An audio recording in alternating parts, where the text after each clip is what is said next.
afternoon. My name is Isabel Taft. Thank you so much for coming today to watch us spend our last moments together under one roof as Grady High School's class of 2013.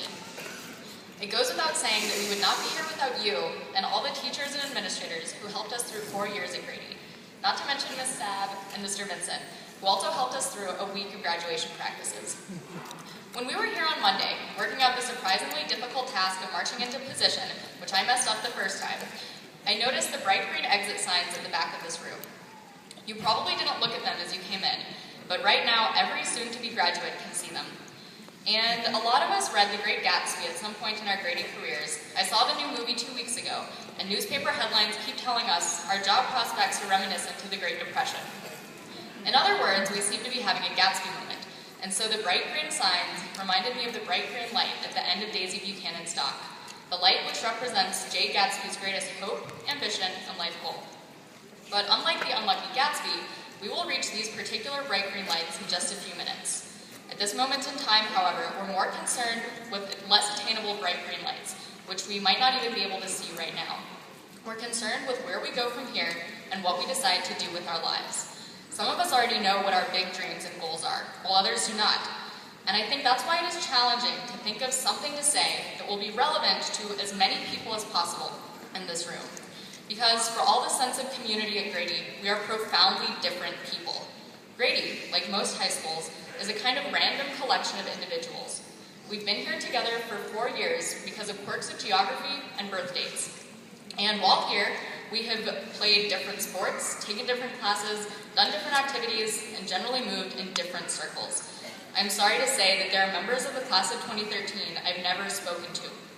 But I feel better when I think about the fact that there are experiences that all of us have shared, such as getting cut in the pizza line, being the target of the admonition, "You are wrong," which, as Lauren pointed out, is extremely memorable, and occasionally watching CSI in science class. And for a while, we have shared a bright green light, this moment, graduating from high school. We may not have enjoyed everything it took to get here, but I'll remember most of the last 4 years as fun, happy, often hilarious, and extremely rewarding. As a class and as a school, however, we have also witnessed tragedies this year. The things which happen, which are unfortunate, happen for completely different reasons, reasons which we will probably never fully know. But as Joe Levine said last month, we don't have time machines. We can't fix mistakes we made, and despite Jay Gatsby's fervent belief that he could redo the past, the reality is that we can only move forward. And the only way to productively move forward is to promise ourselves that we will be good to other people, no matter where we go from here. My biggest regrets from the last 4 years are not the calculus quizzes I failed or the parties I didn't go to, but the times I was rude, unfriendly, or simply indifferent towards other people. So in the end, even if we did have time machines and could bring back every single kid Grady lost to the tragic, like violence, the quotidian, like parental job transfers, or the depressingly regular, like dropping out, I'd be saying the same thing. We can't plan the rest of our lives, or even the next 4 years, but we can plan to be kind. And wherever we go in our quest for our individual green lights, we can plan to remember what it was like to be at Grady, a kind of random collection of people. For the rest of our lives, we will operate in groups that are much more self-selected. It will be easier to forget about the existence of people who are not like ourselves, to forget about each other. But I hope that we don't. And like Gatsby, we might fail to reach the green light.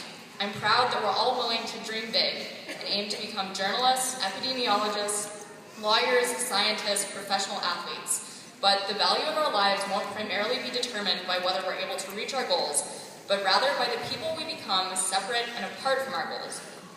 So let's be kind, let's think about each other even when we go in completely separate directions, and let's be proud that we were wrong for 4 years and still managed to graduate. Congratulations.